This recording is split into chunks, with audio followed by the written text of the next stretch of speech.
Aujourd'hui, j'ai envie de vous parler des films que je déteste critiquer et que je déteste même regarder. Salut à tous, ici Reg. Normalement, je devais faire la critique d'un film qui est sorti cette semaine et vous la partager, mais honnêtement, je n'ai pas eu le courage d'aller le voir pour plein de raisons que je vais expliquer dans cette vidéo. Et du coup, je me suis dit, mais ça serait intéressant de vous faire une petite vidéo des films que, en réalité, je n'aime pas voir, ou alors que je n'aime pas critiquer, ou que je ne critique pas parce que, YouTube ou autre raison. C'est un peu l'idée derrière la vidéo. Je pense que ça peut vous intéresser parce qu'en vrai, même si j'aime bien regarder quasiment tous les films, j'ai quand même personnellement des films que je n'aime pas du tout regarder. Je vais les ranger par catégorie, mais je vous ai aussi demandé sur les réseaux quel était votre avis et je vais en citer quelques-uns après, à la fin surtout. Et on va commencer, mais avant j'aimerais remercier le partenaire officiel de cette vidéo, CyberGhostVPN et ses 38 millions d'utilisateurs et presque 5 sur 5 sur Trustpilot. Je vais parler de plein de films aujourd'hui qui vont être bientôt disponibles sur la plateforme de streaming ou qui le sont dans certains pays déjà. En France, on a la chronologie des médias qui nous empêche d'avoir du contenu rapidement sur la plateforme de streaming et c'est vraiment dommage parce qu'il y a des films qui cartonnent pas du tout au cinéma et qui n'existent qu'en streaming. Et si vous prenez un VPN avec un pays qui a la Voice TFR,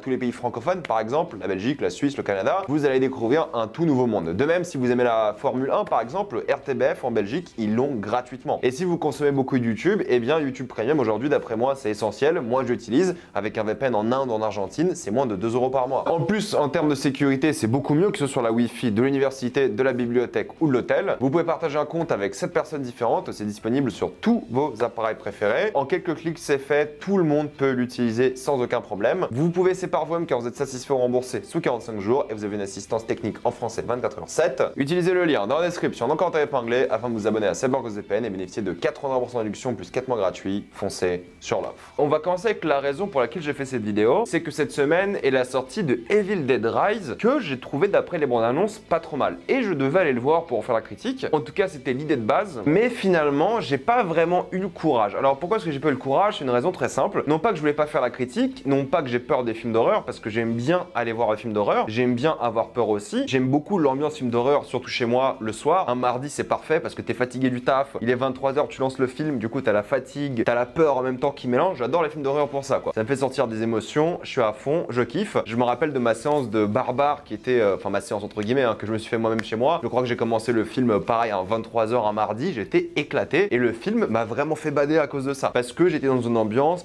fatigue corporelle et physique et mentale. Et en même temps, film d'horreur, du coup t'es beaucoup plus angoissé. Manque plus que tu sois au régime et là t'es dans la merde. Non mais voilà, du coup les films d'horreur j'aime bien. Mais Evil Dead Rise, j'en ai parlé un peu à des gens qui l'ont vu. Et en plus de ça, j'ai vu sur les réseaux un peu les avis. Et il y a un genre de film que je déteste de tout mon cœur, c'est les torture porn. Je sais pas exactement si Evil Dead Rise est du torture porn parce que j'ai pas vu le film. Mais en voyant la bande-annonce, il y a tellement de gore, tellement de sang, tellement de choses dégueulasses que ce n'est pas mon truc. Ce n'est pas du tout mon truc, je n'y arrive pas. Ça me dégoûte. J'en ai souvent parlé sur la chaîne, il y a une vidéo qui s'appelle les films traumatisants et dans beaucoup de ces films, c'est des films où il y a beaucoup de gore. Je voulais faire la critique de Terrifier, j'ai regardé le premier, ça m'a dégoûté. J'ai voulu regarder le deuxième, ça m'a dégoûté. Je sais que tout est faux, je sais que c'est du cinéma et tout, évidemment. Juste ce genre de film qui est gore pour être gore, ça me dégoûte et je n'y vois pas l'intérêt. C'est des films je n'aime pas du tout. Je suis curieux, j'essaye. Le Evil Dead de 2013, je crois, pareil, j'avais essayé, mais c'est du torture porn qui me dégoûte. J'aime pas voir des mutilations. Il y a une scène dans la bande-annonce de Evil Dead Rise, le nouveau là, tu vois du verre dans la gorge de quelqu'un et t'as la peau qui s'étire à cause du verre. J'étais en mode, oh, j'ai pas envie de voir ça au fait. Et c'est pour ça que je suis pas allé voir le film. Au cinéma, j'ai pas envie de voir ça parce que à la limite, quand je suis chez moi, honnêtement, des fois, j'essaie de regarder ces films et si c'est trop gore et dégueulasse, je skip. Alors, je sais que c'est pas le but du film parce que le but du film, c'est vraiment de te mettre dans l'ambiance, de te faire montrer les choses horribles et je doute pas que le film est cool, Evil Dead Rise. J'en doute pas une seule seconde. Mais je n'y arrive pas. C'est pas du tout mon truc. Ça me dégoûte. Et j'ai remarqué que plus je vieillis, plus le gore me dégoûte. À 19 ans, je regardais ça sans problème. Maintenant, à 26, j'aurais beaucoup plus de difficultés. Et du coup, j'arrive pas à m'y mettre, quoi. Même des scènes ultra violentes d'un film comme Martyr, elles sont gravées en tête, quoi. Et ça m'énerve. Et Evil Dead Rise, j'ai vu la bande-annonce et m'a vraiment fait bader, quoi. Vraiment, pour le coup. Et c'est particulier parce que c'est pas par peur, c'est par dégoût. Mais c'est le but de ces films, vraiment. Je critique pas du tout les gens qui aiment le torture porn. Je critique pas du tout les gens qui font ce genre de films. C'est juste pas mon délire et j'arrive pas à regarder ces films. Et ça, c'est assez pour me motiver à ne jamais aller voir ces films. J'y vois pour beaucoup l'intérêt scénaristique, s'il est mérité de faire du gore. Ça représente quelque chose d'intéressant dans beaucoup d'œuvres, mais pas pour moi. Ça marche un peu trop bien sur moi. Ça me dégoûte au point que j'ai pas envie de regarder le film. Et tous les films d'horreur qui se basent sur les jumpscares de une me saoulent, mais à la limite, les jumpscares, je peux les regarder, y a pas de souci. Ça me fait pas globalement très peur. Moi, les films d'horreur qui me font peur, c'est ceux qui ont une ambiance pesante, mais les torture porn comme ça, je ne peux pas. C'est pour ça qu'il n'y a pas de critique d'Evil Dead Rise. Ça veut pas dire que je vais pas le regarder un jour. Peut-être quand il sera en VOD, peut-être là, oui, mais je peux pas juger un film film comme ça en fait. Et j'avais pas la foi d'aller voir ce film, j'avais pas la motivation, j'avais rien en fait. Mais pour ceux qui l'ont vu, dites-moi si vous l'avez apprécié. Ensuite, plutôt sur les films et les séries même que je ne critique pas beaucoup sur la chaîne, c'est les animés. Pour les critiquer, je pense qu'il faut avoir regardé beaucoup d'animés. C'est pas comme une série normale. Regarder beaucoup de séries normales, entre guillemets, ok, tu peux comparer le live action et tout, mais quand tu regardes pas beaucoup de séries d'animation, tu peux pas comparer. Quand j'ai fait ma critique d'Attack on Titan, j'avais dit que SNK, l'animation, dans l'une de mes critiques, était ok sans plus, mais en vrai, j'avais aussi précisé que j'avais pas de référentiel. Donc moi, je trouvais ça ok parce que je suis habitué à des films d'animation où là, le budget est bien plus conséquent, mais apparemment, SNK, c'est l'une des plus belles d'animation all time. Mais vu que je regarde pas beaucoup d'animés, et j'en regarde pas pour plusieurs raisons. Premièrement, j'aime pas les animés à rallonge et j'aime pas non plus les séries à rallonge. Déjà, les séries qui dépassent les 10 épisodes par saison, honnêtement, aujourd'hui, ça me saoule. C'est très rare que je les regarde, sauf si vraiment j'en ai entendu de très bonnes choses. Vous m'avez tous dit de regarder The Glory récemment sur Netflix. J'ai vu 16 épisodes, j'ai fait non. J'avais même pas envie de commencer, au fait. Donc, les animés qui ont 1000 épisodes, genre One Piece, je suis désolé, mais non. Je regarderai jamais de ma vie. J'ai regardé des trucs comme Death Note ou Full Metal qui ont,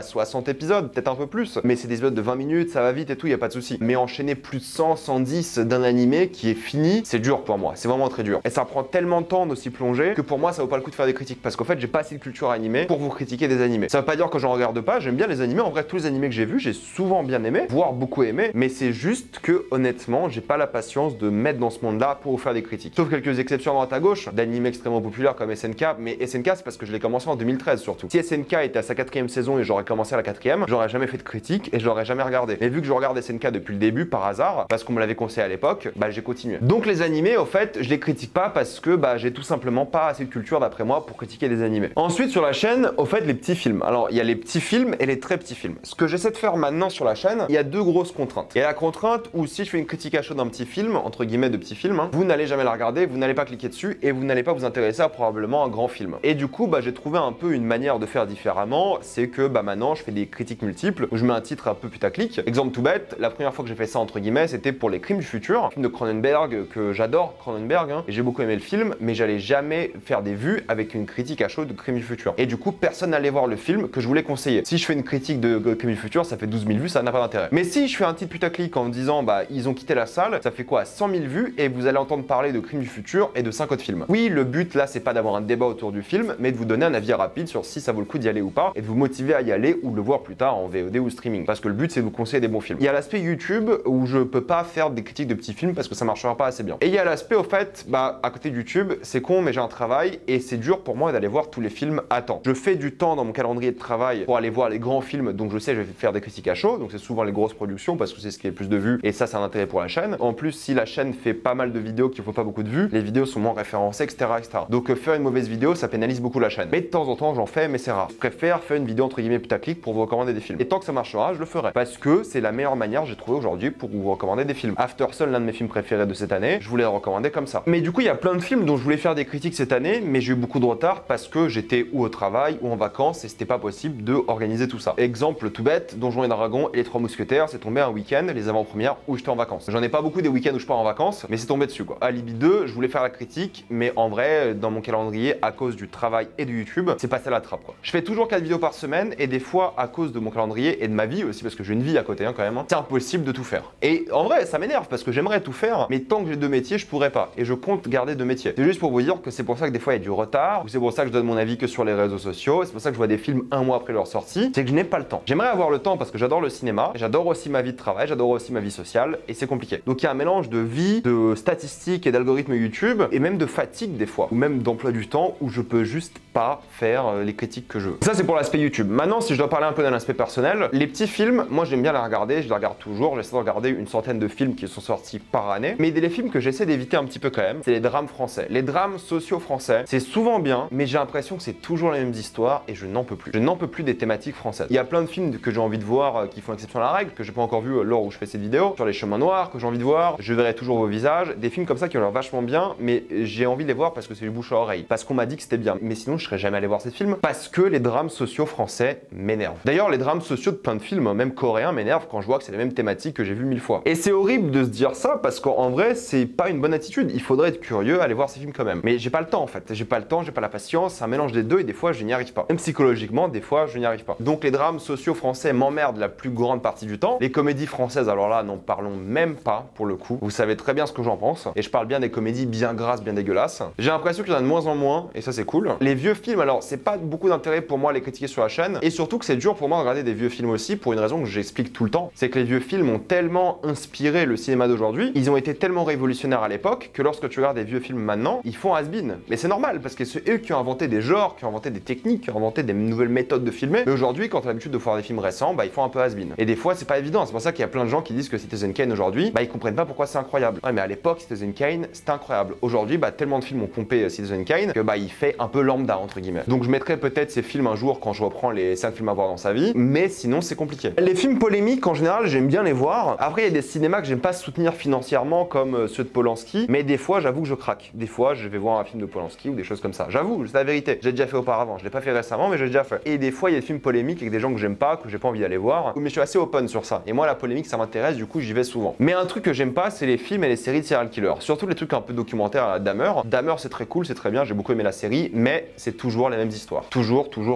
Enfance de merde, serial killer qui bouffe des gens, on a compris. Et cette curiosité morbide, je ne l'ai pas. Ou je ne l'ai plus en tout cas. Et vous allez dire, ouais, c'est hypocrite, tu dis ça des serial killers, mais en fait, tu tapes tous les Marvel. Ouais, je comprends bien l'hypocrisie et l'ironie dans ce que je dis, je suis tout à fait d'accord. Mais les trucs de serial killer, il y a ce côté un peu malsain qui est attaché au truc que je n'apprécie plus aujourd'hui. Et ce qui est fou dans toute cette histoire, c'est qu'en fait, mes goûts changent radicalement avec le temps. Je parlais du torture porn, à l'époque, ça me dérangeait pas d'en regarder, maintenant, je ne peux plus. Et il y a des choses que je ne peux plus, j'ai plus la patience pour. Les séries teenager moyennes Netflix, j'ai plus l'envie, j'ai plus le temps. Maintenant, si c'est pas HBO ou Apple ou Prime, allez, j'ai quasiment pas envie de regarder quoi. Le temps de ma vie, je trouve en tout cas le temps libre que j'ai pour regarder des séries et des films est tellement précieux que maintenant, si c'est un truc qui est pas destiné à des adultes par exemple, je ne regarde quasiment plus. C'était un peu ma liste rapide des films que j'aime pas critiquer ou que j'aime pas voir pour vous donner un peu plus mon état d'esprit. Peut-être dans 5 ans j'aurai un avis totalement différent, mais c'est ça aussi l'intérêt de faire ces vidéos. Je vais maintenant parler de vos avis à vous. Il y a beaucoup de personnes qui ont cité des films du style torture porn, comme je l'ai cité aussi. Plein de gens qui ont cité les comédies musicales. Honnêtement, moi j'adore les comédies musicales, ça me fait vraiment kiffer. Les mauvais films ont été pas mal cités, c'est ce que je dis, c'est par rapport au temps qu'on a dans la vie. On n'a pas envie de perdre du temps à regarder des mauvaises choses. Et c'est ça qui est intéressant avec vous, c'est qu'au début, quand j'avais beaucoup plus de temps et de regarder plein de choses, je vous disais ce qui était bien ou pas. Maintenant, j'ai même plus le temps en fait de regarder des choses qui sont mauvaises. Je regarde que des choses qui sont bien et je vous les conseille. Mais ce qui est cool, c'est que maintenant, j'écoute aussi beaucoup ce que vous dites et j'écoutais toujours. Hein. Et maintenant, vu que j'ai moins de temps, j'écoute encore plus. Et vous me conseillez plein de séries que je regarde ou films et que je trouve géniaux après et que je recommande à plein de monde. Du coup, je comprends tout à fait les commentaires qui disaient les mauvais films. Il y a des gens qui ont dit les films de mafia. C'est un peu la même chose que j'ai avec les films de serial killer. C'est toujours les mêmes histoires, c'est ce qui est dit. Hein. C'est pas moi qui dis ça. Moi, j'adore les films de mafia, même si j'avoue que les histoires sont similaires. Il y a des gens qui ont dit les films de guerre en Irak, en Afghanistan, etc. Pour les mêmes raisons, que c'est similaire. Les comédies françaises sont beaucoup revenues. Les films d'horreur sont beaucoup revenus, mais pour plusieurs raisons. De une, c'est que ça fait peur et les gens aiment pas avoir peur. Et de deux, parce que les salles de cinéma en général pour les films d'horreur sont catastrophiques. En tout cas les séances, parce que les gens sont peu civilisés par rapport à ces séances. Et ça, c'est vrai. Les comédies romantiques, même raison. Les drames sociaux français a beaucoup été cités, surtout les drames sociaux où tu vois quasiment tout le film dans la bande-annonce et où ça a l'air beaucoup trop cringe, je suis d'accord. Beaucoup de vieux films. Les blockbusters made in USA qui sont dégueulasses avec des scénarios réchauffés et plein d'explosions démesurées, pourquoi pas. Les films à jumpscare, les films où il y a des enfants qui se font tuer, c'est vrai qu'on n'en voit pas souvent. Ça c'est intéressant parce qu'en fait c'est des triggers un peu qu'ont les gens, mais ça existe, il y en a, surtout dans des films assez connus, récents, The House that Jack Built par exemple. Il y a des gens qui supportent pas certaines choses. Tous les Marvel, tous les films Illumination, tous les films de marionnettes à ficelle, tous les films réac des années 70, les suites beaucoup trop tardives des décennies plus tard, les films de zombies ou démons à la con, les films avec des vomis, des excréments et des choses comme ça, tous les films avec trop d'effets visuels, les films indiens, ça c'est intéressant parce que culturellement on n'est pas toujours prêt à voir certains genres de films, même si RRR c'est exceptionnel. Je vous ai partagé ma liste, vous avez partagé la vôtre sur les réseaux et je vous incite à le faire maintenant dans les commentaires de YouTube, qu'on en débatte. Comme d'habitude, pensez à vous abonner à la chaîne pour plus de vidéos, mettez un j'aime, ça aide beaucoup la chaîne. Suivez-moi sur tous mes réseaux et avant de quitter cette vidéo, pensez à utiliser le lien dans la description dans le commentaire épinglé afin de débloquer toutes les plateformes de streaming en toute accessibilité et sécurité. Tout ça pour 2,03€ par mois plus 4 mois gratuits. Foncez sur l'offre et moi je vous dis à la prochaine fois. Salut à tous.